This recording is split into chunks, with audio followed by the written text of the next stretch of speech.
How's it going, guys? Welcome back to the League of Ireland's own podcast. I'm Jamie, and as always, I'm joined by Jonathan. How are you, Jonathan? I'm good, yeah. And today we're joined by Irish Footy Vlogs. So, Keith, how are you? What's the story? I'm great, Jamie. How are you? You well? Yeah, all good. As good as always. Super stuff. Obviously now, boys, so we didn't have games for the last week, bit of a mid-season break, but we still have a lot to talk about. Been a lot of news both on the pitch and off the pitch. So we have obviously the Waterford takeover that we'll go into briefly. Then we'll go into depth about Dundalk, because there's always something happening at Dundalk, you know, whether it be Jim Magilton, the players, Vinnie Pert, and then quickly we'll preview the games in both the Premier Division and the First Division. So with that said, boys, I think the first thing we should do is talk to our special guest, Keith. So first of all, Keith, how did you think about starting Irish Footy Vlogs? Oh my God, Jamie. It feels like a long time ago now. In reality, it's only a couple of years, actually. It's just something I got into, Jamie. I just decided, went to a few games. I'm a Pats fan, but I started going to other games as well, and I decided, let's vlog a few matches for the laugh and see what happens. And essentially just kind of took off from there, and then you start to do other things, shows and interviews and other bits and bobs. The Matchday Vlogs was the big one, as you know, as well. But obviously with fans gone, that kind of knocked that down a little bit. But that's how it started as such, yeah. Yeah, perfect. So what are your plans for the future? Are you going to just keep making these weekly videos? Obviously, keep you're doing going, very well. Jamie. You're probably the most active. That's the shot. Hopefully fans back soon. You get your vlogs back. That's the plan. Absolutely. I get into Drogheda, in fairness. So we'll hopefully get a few fans at Drogheda. Please, God. What is it, Drogheda? 200, is it? Is that? I think it's 200 Drogheda, yeah. Definitely better than the 10 or 15 at the wall. They definitely make a fair bit of noise as well. Hopefully they'll get in. Yeah. All right, so Keith, you've obviously been supporting Pats for a long time. Yeah. Not to show your age here, but do you remember the glory days back in the 90s? Yeah, I do actually. I certainly do. I suppose I was spoiled a little bit, Jamie, because I started following them. I think my first game was 95, I think. Yeah. I think they finished 6th in the league. Someone else would probably know, but I think they finished lowly in the league anyway. But the first full season I started to support them, they ended up winning the league. So I was kind of a bit spoiled that way as well, and they won it a few years later, and there's some great battles with Shelburne as well. That was huge. See, Bowes Shamrock Rovers today, that was the Bowes and Shamrock Rovers in those days, Pats and Shelburne, Yeah. So in all your time supporting Pats, who would you say is the best ever Pats player you've seen play? It depends. My favourite is Paul Ozam, but it depends, you know what I mean? It could be technical ability, like Eddie Gormley'd have to be up there as well. Keith Fahey has to be up there as well, but it's a funny one because the likes of Gormley and Ozam were as good a players as Keith Fahey, to be honest with you, but Fahey went on to play for Ireland, etc. But I think in those days the fitness levels weren't as high. I think that was a big thing as well, and maybe players more content to play in Ireland. There was also a bit more money in the game around that time as well, late 90s, early 2000s, so that played a key factor. But if I had to pick my favourite, it'd be Paul Ozam, because he had a little bit of everything, to be honest. Yeah, so centre midfielder, wasn't he? Centre midfielder. He could play left back as well, by the way. Yeah. He started off there at left back. I think the first game I saw Pats play, he was left back, actually. So now obviously Pats aren't doing as well. Obviously this season has been pretty good. So what's your opinion on the Pats season so far? I think if you look at the overall picture, Jamie, it's quite good. It's just funny because they started so well. What was the first 9 games, wasn't it, unbeaten? And then they've lost a few since. So if you're to look at it overall and reflect, I suppose, now that there's been time off and look back, it's been a positive start for them, to be fair. The question is, can they get back to those heights of earlier on the season, or will they keep getting a few defeats? It's very difficult to judge them at this moment in time. There's no doubt that the work rate and the endeavours and the attitude of the players is very good, to be fair, you'd have to say, because that's been missing the last few years big time. Do they have the quality to finish in the top 3 or 4? They do, but there's other teams that probably have it as well. And, Bowes there, for example, are creeping up behind them a little bit. I think it was 10 points a few weeks ago. Now it's 5, and Pats have actually beaten them twice. That's the funny thing. Could you imagine they didn't? So look, I think for Pats it is kind of taken week by week. We're unsure what we think, really. I think, aren't we, where they're going to finish? And you're always nervous when you're looking behind. Any team is like that. A fan base is like that. They're always looking at other teams as well. So look, it's been a good start overall, and hopefully they can get back into gear, and we get back now as well. Yeah, so obviously we've got 3 Pats fans here. So Jonathan, do you agree with what's been said Is there? that unique? Yeah, I agree. It was a good start. It's just kind of dropped off a bit in the last few weeks. Obviously losing to Rovers and Drogheda and Dundalk. Yeah. Just hope we bounce back at the weekend. Yeah, Longford should be a We good kind of game. need it. Getting to that a few minutes down the line anyway. So now to Waterford, the team probably hasn't started as well as Pats. Been a bit of discontent probably off the pitch and starting to seep on. Last season they probably outperformed considering all the shite that was going on behind the scenes. But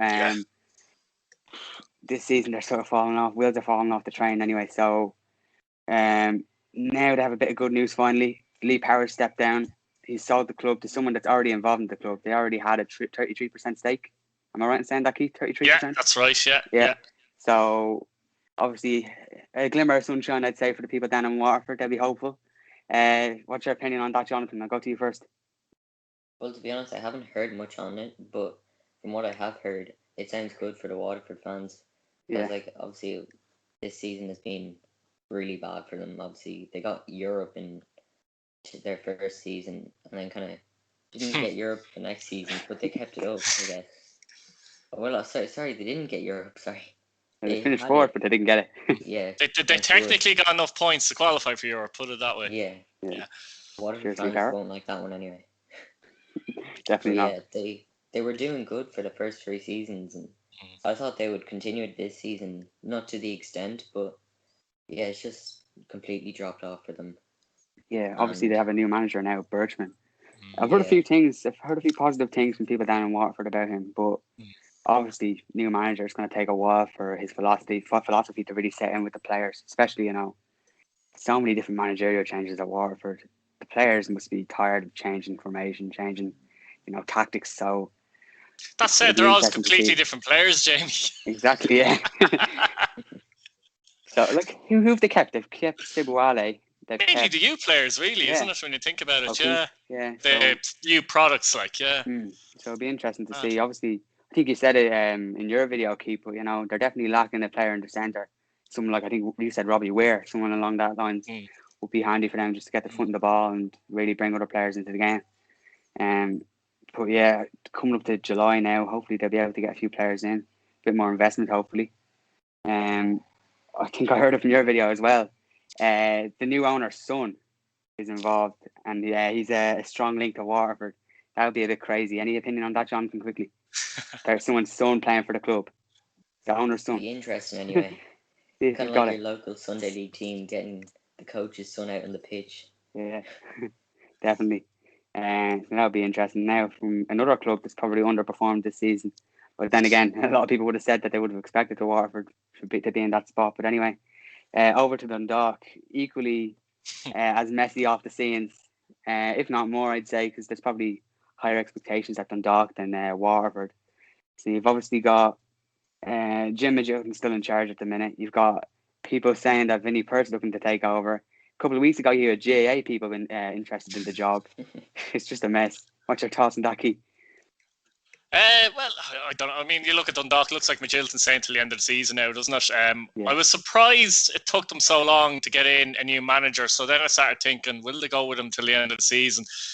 The Vinnie Perth one is funny because I didn't think he touched him in the barge pole after the last time, but you don't know what's going on behind the scenes. There's talks about budget cuts as well, which is interesting as well. They're signing all these new players on massive contracts, and suddenly weeks later, more or less, we're talking about budget cuts of the club. So it's a bit strange. It's a hard one to comprehend that a little bit. But if Perth does come back, then it's obviously going to be under his conditions. So it'd probably be a good thing for Dundalk if he came back, because he's not going to come back under those conditions again. But they're difficult to judge. You're looking at them and you're saying, are they going to be another Cork City or Shelburne in the past, or even Bowes in the recent-ish past as well? They have to be very careful here. But the budget cuts one, it does interest me a lot, because I'm looking at that, Jamie, and I'm thinking to myself, how are they going to do that exactly? Because they've got all these new players on contracts. They can't just let them go either. So yeah, of course. I'm not really sure how they're going to do that, but it's certainly interesting.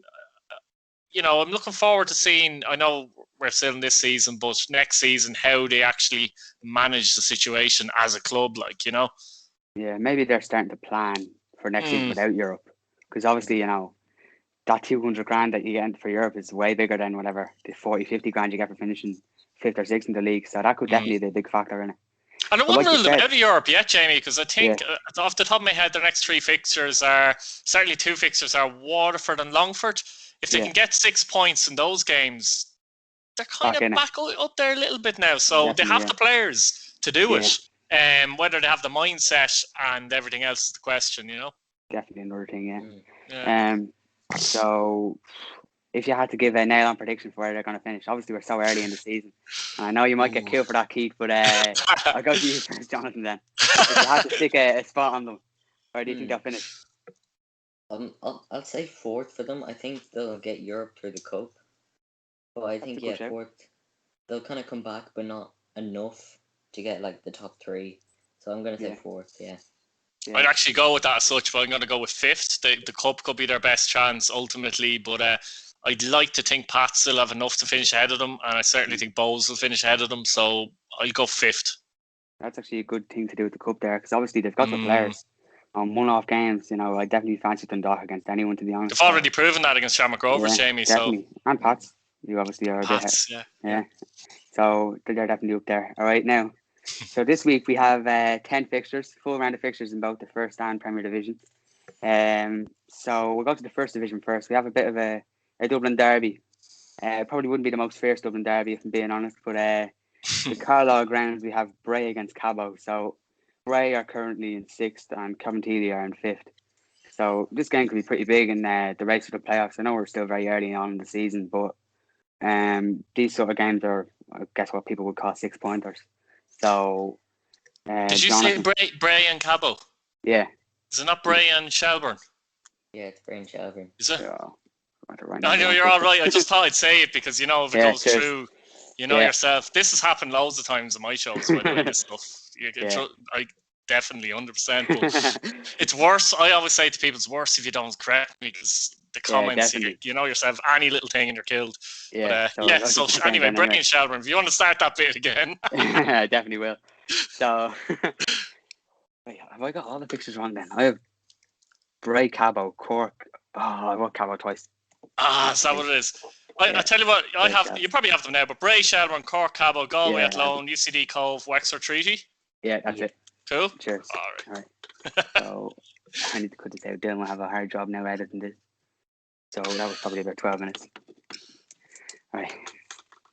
I'll start that again then. All right. So now, guys, we got to the fixtures for this upcoming week. So full round of fixtures in both the First and Premier Division. We've got a lot of interesting games in both divisions here now, boys. So first of all, we'll go to Bray versus Shelburne in the Carlisle grounds. How do you see this one going, Keith? I'll go to you first. Yeah, there's 10 points between them in the table, Jamie, which is mental to think about. Bray obviously came back with a couple of wins in a row, but then they lost their last match. Shelburne are flying, like they've won 7, they've drawn 3. Just looking at the table there, 22 goals, 9 against. In a way, the break mightn't have come at the right time for Shelburne because they were actually really starting to motor and they were not just winning matches, they're winning them convincingly. So, Bray, the Carlisle grounds, I think it was 3-3 earlier on the season, at the top of my head, actually, at Tolka Park. So, you know what? I'm gonna go for Bray. I'm gonna go for Bray for a bit of a surprise win here. That might open up the table a little bit. So maybe 1-0 or something for Bray. What about you, Jonathan? I'm not gonna go for a bit of a shock like Keith. I'm just gonna stick safe. I'm gonna say a 2-1 away win for Shells. They're on flying form, as Keith said as well. I don't see them losing, to be honest. As well, you have another thing. Brian Maher, obviously, he was in with the under-21s. He's only coming back today, I'm pretty sure. They've played all their games today, so it'll be interesting to see if he plays. Obviously, they have Keane Clark behind them. Yeah. Obviously, formerly a Rover, so they have a lot to choose from out there. But yeah, definitely something to keep in mind. I'd probably go 1-1 draw, sit in the fence a little bit. I think someone's going to be right. I think probably Bray, although you know they don't get as much credit as Shell for their squad. If you look at the player for player, they have a lot of proven players in both divisions. They have, you know, obviously the likes of Colin, who looks to be a decent young player. Graydon, who I like out wide. Gary Shaw, he's obviously been in the league for ages. They definitely have a good squad. So obviously Connor Clifford as well. A lot of people aren't talking about him. Experience there. Yeah, definitely. So, I think a 1-1 solid result. All right, now, the second game, Cork against Cabo. I think Bray versus Shells is the only game on at 7:30, and the rest are on at 7:45. So we'll go to Cork Cabo first, or secondly now. So, Keith, how do you see this one going? Should be a tight game.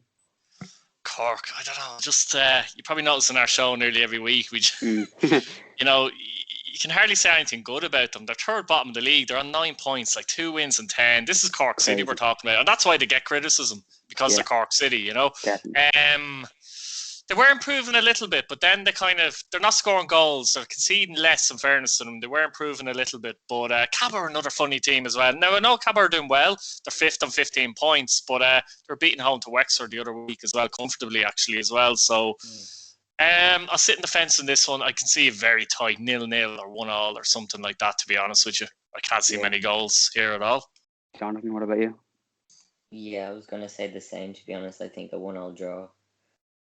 Obviously, Cabinteely, they are ahead, but as Keith said, a loss to Wexford. So I really don't know about Cabinteely's chances, but I'm obviously Cork on their bad form as well. So I'm going to say a 1-1 draw as well. As well, another thing to take into account in this game in Stradbrook, I think Cabo won actually. Is a 1-0 win, I'm pretty sure. Header. You're right, they did, yeah. They did, yeah, so, true, yeah. So that was a big surprise start of the season, so I think Pat Devlin would probably feel that he's got Cork's number in this game anyway. Yeah. So that would be an interesting one. Obviously, in Capo, you still have a few good players, you know, Marty Waters, but very inexperienced. Yeah, they didn't really bring anyone in this season. They brought that striker in from Longford. I forget his name now, but anyway. So, but apart from that, definitely lack a bit of experience. So, I fancy Cork capable of getting results here and there. They're just not going to be consistent enough for me to finish in the playoffs, even though they're there at this minute in time. I don't think they're going to have enough ultimately. Bray are behind them; they'll finish ahead of them, for example. I think Cork will get this done, especially with 200 Cork fans in the stadium. That's another thing to take into account. They'll probably edge it, maybe 1-0, I'd say. Now, this game. So both clubs probably don't have a rival now. Sligo and Longford are both in different leagues, so I'm sure they'll sort of claim themselves to be rivals. So we have Galway and Athlone. Big story in this one, I'd say, would be Ronan Manning, brother of the Manning that plays for QPR for Ireland actually recently. He was at Athlone last season, one of their star players. And he's after going to Galway now to play professional football. So that's unfortunately, Jamie, he actually, would you believe he got injured there the other week? There, he's out for the whole season, which is sickening for Galway because Lambocho was the same at the very start of the season. I think it's a huge loss for them as well. So sickening for Galway there, to be honest with you. But there you go. Yeah, definitely feel bad for Caulfield. Obviously, they've still brought in a few good players. Bit McCormack in the midfield, a bit of experience there. Obviously, Connor Kearns in net. They've got a decent squad as well, but something really isn't clicking at the minute. Like you said, it might be something to do with the injuries, but it'll be interesting to see how this one goes. I'll go to you first, Keith. Yeah, I think Galway will win this. There's only 3 points between them in the table, and Athlone had a fantastic start to the season. Galway had a poor start to the season, as you know. Athlone always start well. What's that? Athlone always seem to start very well. Yeah, but the last few weeks there, at the moment now, the 5 wins, 1 draw and 4 defeats. So it's after catching up on them there. And funnily enough, a lot of people are saying Athlone will definitely finish ahead of Galway. If Galway win this, they're level with them in the league. So I think Galway will win. I think it's a great opportunity for them to really kind of get pushed back into those playoff positions as well. So yeah, I think Galway might win this one. They also lost their last game, Jamie, remember, 4 to Shelburne, and that will hurt them. So they'll be out for this one. As you mentioned before, we're kind of forgetting at times a little bit, but fans are going to be back in the stadium for these games. It is going to add something. So, I think Galway for me. Yeah, nice one. Jonathan? Yeah, I'm also going to go with Galway. I think, although it doesn't look like they're close, 3rd and 7th in the league, they're obviously only 3 points behind, as Keith said as well. So I'm going to say a 3-1 win for Galway, and they'll go 11 on points and possibly ahead in goal difference. I'm not certain though. Yeah, I have a strange feeling that Athlone are going to win this game 2-1. I think Curtis Byrne will score a brace for some reason. I think if Athlone do win it, actually, Jamie, it'd be a huge statement because their backs have been against the wall in the last few weeks as well. So if they could go to Galway, with some fans there and get a win there. I think it'd be a huge statement from their point of view. But yeah, it's going to be difficult, but sure, they're capable on their day. Yeah, Adelaide won this game actually in the reverse fixture, didn't they? They did, yeah. So Yeah. definitely another thing to take into account. Right, so now top of the table, UCD against second from bottom, Cove. I think a lot of people will only have one winner in this game, but with that said, Cove definitely have a few players that can cause a surprise. Definitely. So, Keith, what's your opinion on this? Well, Cove's the only game without fans. Sorry, what's that? The only game that would have fans. Belfield, yeah. Oops. We won't get into trouble because they don't have fans. But yeah, UCD, yeah, look, it's easy to pick them to win this match, but it's difficult. It's very hard to come up with an argument to say that Cove are going to win this game as well, isn't it? They're capable, though. They don't get hammered. Another second bottom, but they don't exactly get hammered, Cove. You know, like they brought in a lot of players in from the Munster Senior League, and for me, that can take time to adapt, and clearly it is taking time to adapt. They're a young squad as well. They do a lot of great work down there, but UCD are flying. They're the top scorers in the league as well. I can't see Cove keeping them out. I think UCD might win this 3-1 or something like that. Yeah, as well, obviously Ian Ryan's left the UCD setup.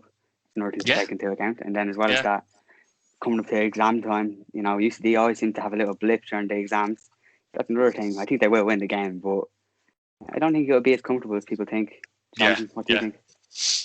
I actually think UCD will win this quite comfortably. I think Colin Whelan, he hasn't scored in a few games. He was flying for the start of the season. Yeah. I think he's going to get back to form and score a few goals. I think it's going to be 4-0 to UCD. I'm going with a pretty big win, yeah. It probably won't happen, but you might as well go for it, I guess. It's a good point to Collie Whelan there. He's a streaky striker. He scores 2 or 3, and then he mightn't score for 3 games, and then he comes back with 2 or 3 again. He's that type of striker. When he's good, he's great. Yeah. I think, like I said, it won't be as easy as people think. I'm going to go 1-0 UCD. All right, now for the final game in the first division, we have Wexford against Treaty. This should be an interesting one. I think there's a few fans from Wexford that will definitely think that there'll be no match for Treaty, but we'll see how this one goes. What do you think, Keith? Do you know what? I actually went for Wexford to win the last time for the first time this season. Like, I didn't predict them to win any other game, and they did win it. And they won it quite comfortably. Treaty have been going very well. Tommy Barrett's obviously doing a very good job there. They're on 16 points in fourth place, but I have a sneaky feeling Wexford are going to get another win here, would you believe? I just think, I don't know. They've improved defensively over the last few weeks, which was their starting point because they've conceded 22 goals. But the likes of Kyle Robbins has scored in the last day. He scored 2 goals. Obviously, could have had a few more, to be honest. Will give them confidence. I don't think they'll lose the game, actually. But I'm going to go for them to actually nick the win over Treaty here, actually. Just have a good feeling there, to be honest with you. Yeah. What about you, Jonathan? Yeah, I think Treaty will get a draw with Wexford, to be honest. Because obviously Treaty have had a very good season. I don't think anyone expected them to be this high. They've overperformed, I think. But obviously, as Keith said, Wexford beat them. And obviously, as well, Treaty have drawn a lot of games. They've drawn 4 times. So I think I'm going to go with a 1-1 draw. Yeah, they also get a fair few red cards as well, so that's another thing to watch out for. Yeah, I think I'll agree with you on this one, Jonathan. I'm going to go 1-0. All right, so that's progress for Wexford. No one predicting they're going to lose, put it that way. Definitely. Ian Ryan will be very happy with that anyway. So now Premier Division, some good fixtures in the Premier Division, I have to say. So for me, I think the pick of the bunch is probably Derry against Bows on the Friday. I think that would be a good game. Derry obviously doing well recently. Good win against Drogheda, very good win actually. And before that, you know, ever since Roy Higgins has come in, they've really showed their class. So they're coming up against Bows, who also hit a good bit of form recently. So this will be an interesting one. How do you see this one going, Keith? It's only 3 points in the difference in the table between them, and I hadn't really fathomed that in my head. Do you know what I mean? Yeah. But there you're actually 8th, the 3rd bottom. But Bows are obviously up in 5th. I think it'll be a draw. I think it'll be tight. I think Derry might get a draw here, to be honest. I think Bowles, as you say, have been on a great run. I think they found a formula. I think Devoy and Tierney in the middle of the park with Buckley has really been crucial. Everything else, has worked well off that. You know, Stephen Mallon's back as well. He'll give them another dimension, even off the bench. You know what I mean? If he can come on for Coote or Burt. So he gives them something there as well. Derry, the question for Derry will be, can they keep Will Patching? There's talk that he might be going back to Dundalk. Yeah. It should be a killer for them because he's performed really well and got better as they've gone along. But it just shows, without getting into Dundalk too deep, you know, you got rid of a player on loan and you brought another midfielder, so when you probably didn't need to do that, when you just could have played Patching. But that's another story. It'll be tight again. I think the last time they met, Bows got sucker punched, didn't they, with 2 goals laid on, and Derry won 2-1. But I'm going to go for a draw, maybe a 1-1 draw here. A Will Patching penalty is bound to happen as well. There's been a few of them this season. I think they've got the most penalties in the league, actually, Derry have. Every game. Jonathan, what about you? Yeah, I agree with Keith. I'm going to go with a 1-1 draw as well. I can see both teams winning this game, obviously, as they're both on good form. But I'm going to say a draw on this one, 1-1. Yeah, maybe I'm a bit biased here, hoping that both drop points. But I think 1-0 Derry win. I have a feeling, you know, last minute, own toll header from a Will Patching corner. Patching's deliveries are next level, I have to say. Yeah. And actually, in fairness, though, just before we move on there with Bows, when you think they're going on a great run, they seem to get halted. So this is going to be a big test for them as well. Yeah, huge game. And like you said, Derry only 3 points behind. If they win this game, they're right back in it. You know, absolutely, yeah. Rory Higgins done an amazing job so far. And when you think of it, you know, the only game that he's really, I'd say, slipped up in would be that Finn Harps game, that derby. And just makes you think, you know, these little fine margins. And if they won that game, Derry would be right in it for Europe. They'd probably be battling, you know, in both spots. Like what you said right now, they're only 3 points behind both. Crazy. Now, 2 clubs that are having off-the-field problems that we discussed earlier. Over to Oriel Park, Dundalk versus Waterford. This should be an interesting one as well. Yeah, I can only see one winner here in Dundalk, to be fair. Actually, if Dundalk don't win this, forget about Europe, to be honest with you. No offence to Waterford and that, but Waterford are rooted on 6 points. I know they've new owners and stuff, but that's not really going to make a difference at this minute in time because they can't bring any players at this minute in time. So Dundalk have to win this. They have to see this as an opportunity. There's going to be some teams who are going to drop points around them, like Bows could do it, Harps, even someone further up like Drogheda or Pats could drop points as well. So I think they have to win this game. I think they will win this game. I think they'll win it maybe 2-0. Yeah, solid. What about you, Jonathan? I'm going to say a 3-1 win for Dundalk. I think their home fans will really help them out at this game. I don't think so. I think they might, to be fair, because obviously it's their first game back. It's not like it's their 3 or 4 games in. So I think they'll really want to help their team get back to what they were. I was smiling there because I was thinking to myself, probably the last thing their board wants is to see fans in the ground. Probably the last thing Pat Hubin wants as well. He might get asked for a fight in the sideline. I'd say there'll be a few boos at Oriel Park anyway. Definitely, especially if they don't get the win, but I think they will. Yeah. I think the fans have a right to have a knock off Pat Hubin if they lose this game. So yeah, I'll go Dundalk 2-0. Should be solid enough for Dundalk. Like you said, if they don't win, forget about Europe. Yeah, I think so. Yeah.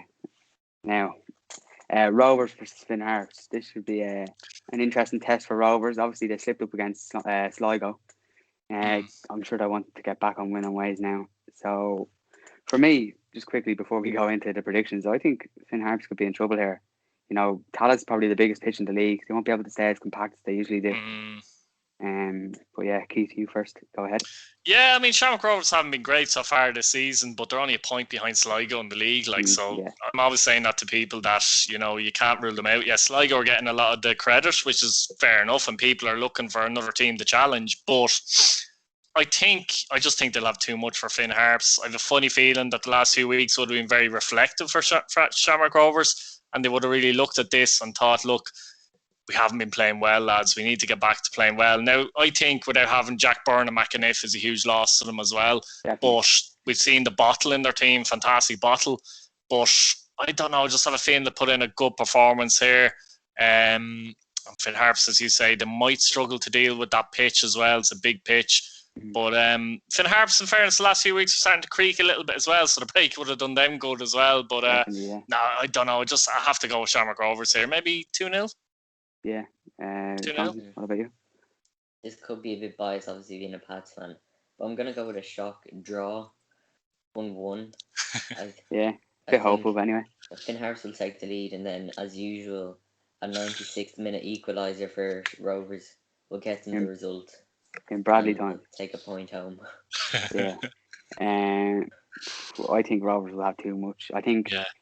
a week break probably worked very well for them. You know, they had a fair few injuries, and they're actually playing Danny Mandrew in line with O'Neill for the last few weeks, which definitely didn't work too well. No. You need Mandrew further up the pitch. You know, I watched them They against. still haven't got the full balance of midfield right since Byrne and McAneff left, in my opinion. It's still a bit, there's a lot of good players there, but is the balance right? And I think that's something where I said Bowles earlier had improved on. Makes a big, big difference if you get your midfield balance right. Everything else works off that generally. Yeah, definitely. And then obviously you have probably McCann back now. I'm not sure if Dylan Watts is back yet, but even looking with McCann and O'Neill, it would be very defensive, I think. Probably doesn't suit them against Finn Harps that are going to sit back and really let Rovers have the ball. You sort of need a player like Jack Byrne to really come deep and unlock the defence. But obviously, you know, he's long gone up in Cyprus. So I think I'll go 2-0 Rovers to score from a set piece and then probably score last minute again to kill the game off. Right. So now, Longford versus Pats. Longford are going to have a few fans in the stadium. Shame this fixture isn't at home, so I could go to the game. But anyway, this will be a good game. Obviously, Longford, you know, they made a very, very good account of themselves against Rovers last week, or 2 weeks ago now at this stage. Defended very well. I thought O'Driscoll was very good in that game, actually. At centre half. Shane Elworthy's always good. I know he hasn't probably played as much as he would have wanted to, but definitely still one of the better players there. Should be an interesting game. I think, like I said, Pats probably haven't been at their best the last few weeks, so should be interesting. So go ahead, Keith. I think it's actually going to be a very difficult game for Pats. I really do. I think Longford have been a bit unlucky over the last few weeks. They've only one win this season, but like look at their last game against Shamrock Rovers. Actually watched that game, watched it back, and in injury time, you thought if one team's going to win, it was going to be Longford. They were putting the pressure on. And they got caught out, but that's twice happening against Shamrock Rovers. So this is a difficult match, even though they're ninth in the league at 7 points. There's a feeling when you play Longford, it's a more difficult game than Waterford at this minute in time. I'd say. The fans are going to make a difference here as well, Longford fans, because they're back in the Premier. This is the first time their fans are going to be seriously boisterous for this. Like, you know what I mean? It's the first time they're getting in to watch them play in the Premier, which is another big thing as well. Pats, I don't know. It's hard to know with Pats because it's hard to know where their form is exactly and what they are. I think they could have done with the break, to be honest with you, because they had a few injuries. They had a few little niggles as well as injuries, guys playing and that kind of thing. But I'm not sure if Darragh Burns is going to be back or not. But I think I don't think so. But I think his loss hasn't been talked about enough, in my opinion, for Pats, because you've got Smith and King who have done well, reasonably well. They've worked hard in that. But I personally think that Burns, even at his young age, has a bit more of a goal-scoring threat and a bit more creativity in him, like raw creative play in him. I think we've seen that, to be fair. Also, he can play wing-back, which is another thing, which gives you another dimension there as well. So it's a difficult one. My head is telling me a draw, to be honest with you. So hopefully Pats win it, but I'll go for a draw. I think that's a good point, actually, to be fair, with Darragh Burns as well. Obviously, McCallum's out. That means there's no pressure on the likes of Mike Smith and Billy King to perform. It also means that they've run out of steam, in my opinion, in some matches. Definitely, yeah. Just on Darragh Burns, is he even able to play with his leaving cert being on? That's a good question, isn't it, Jamie? He's in the leaving cert this year. Yeah. You're right. He's injured at the minute, though, I'm pretty sure. Yeah. It'd be interesting to see anyway. I don't even think I'll make the squad, to be honest. I've heard that his injury is pretty bad. So if that's the case, maybe the injuries come at the right time because, you know, he gets to reset when he's doing his leaving cert and probably doesn't miss the games because of the leaving cert. He knew when to get injured.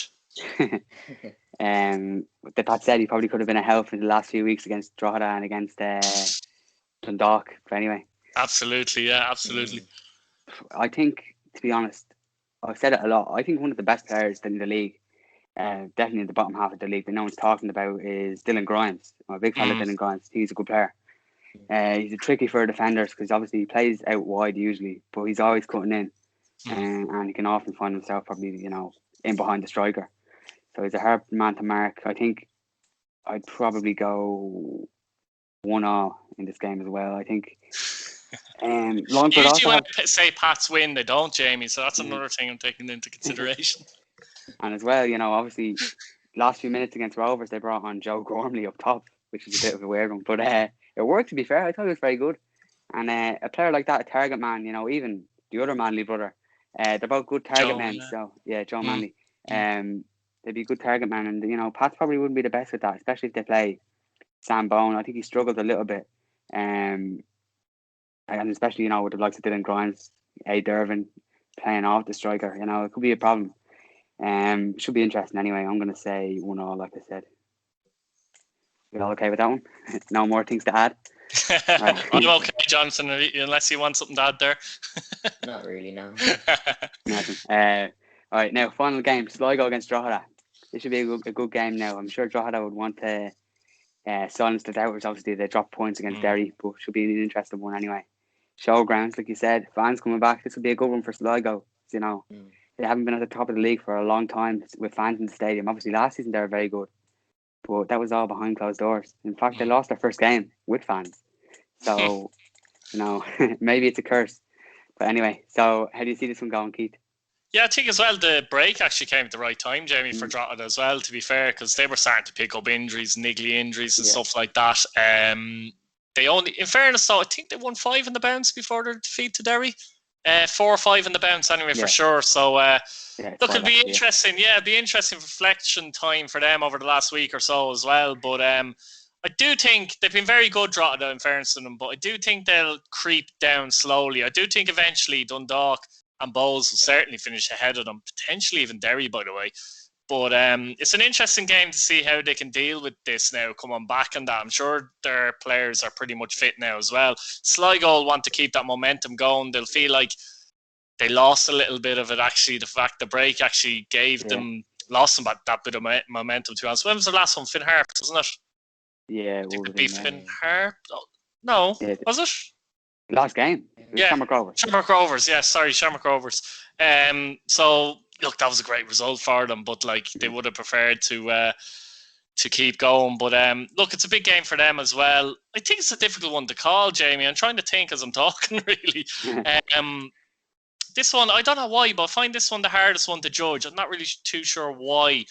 I have a feeling Sligo might just pinch it. They played at United Park earlier on in the season, 1-1 draw. Very poor game. I was there actually, particularly the first half. But I'll go for Sligo just to do enough to pinch this one 1-0, because they're capable of doing that now as well, grinding out results actually, and they're not playing great. Go on, Jonathan. Yeah, I think Sligo will win, but I'm going to say 2-0. I think they'll get a goal early on-ish and then just kind of get one midway through the second half to kind of seal the deal. And Drogheda, they're obviously playing well, being fourth, over performing almost. So I think their form's going to dip a small bit for the next few weeks. But they've been playing well in the big games. They beat Pats the other week as well. So it is hard to call. But yeah, I'm going to say 2-0. I'm going to go 1-0. I think should be a good game. I think Drogheda are going to have a very good performance. I don't know why. I think they have the building blocks. Mark Doyle. I think Brandon Birmingham. Obviously, he hasn't started many games, but when he comes on, he seems to be a good threat to bring on off the bench. I definitely think Drogheda might cause a few problems, and as well, I'm sure Dylan won't be happy with that. So it would be funny to see his Rovers go on top, and then I should have went for a Drogheda wing. Can I change my mind? You won't be happy I did this now, I'll tell you that. All right, so now finally, boys, just before we go, if you're a neutral in the league and you had to ask someone to watch one game that you think is going to be the best game of the weekend, what do you think the game will be? This particular weekend? Yeah, this weekend. It could be Sligo and Drogheda, actually, even though I said it'd be a tight match. I think Drogheda bring a lot of energy to the table. The last week rest would bring them on that way again, I think. Sligo are playing very well at the moment, so I'd go with Sligo and Drogheda, to be honest with you, yeah. Definitely. Jonathan? Yeah, I'd also say Sligo Drogheda. I think you'll have the most quality. See with them Sligo being first, Drogheda being fourth. So yeah, I'm gonna say Sligo Drogheda should be a good game. I agree with you, but I think if I was to go a dark horse, I'd say Derry Bows. That was the other one I was game thinking. as well, Yeah. Yeah, definitely. In the Bandywell as well. Can Derry have fans? Obviously, they're not in Ireland. They're in the north. I'm pretty sure they can. You can, yeah. Can. Yeah, I'm not sure what the amount is again, but they can, yeah, definitely. I think it's 500, which would definitely help them even more. And obviously, the Derry support is very, very big. So they'll be up for this one. So I think that would be a good game, good spectacle, hopefully. So yeah, that should be the one I'm going to choose. So anyway, cheers for coming on, Keith. Make sure if anyone is listening, subscribe to Irish Footy Vlogs on YouTube. You're also on every single social media, isn't it? Twitter, Facebook, Instagram. Just Irish Footy Vlogs. Type it in, you'll find it. Yeah, exactly. So as always, cheers, Jonathan, and we should have another podcast out next week. So thanks for hopping on, boys. No problem. No bother. Excellent stuff.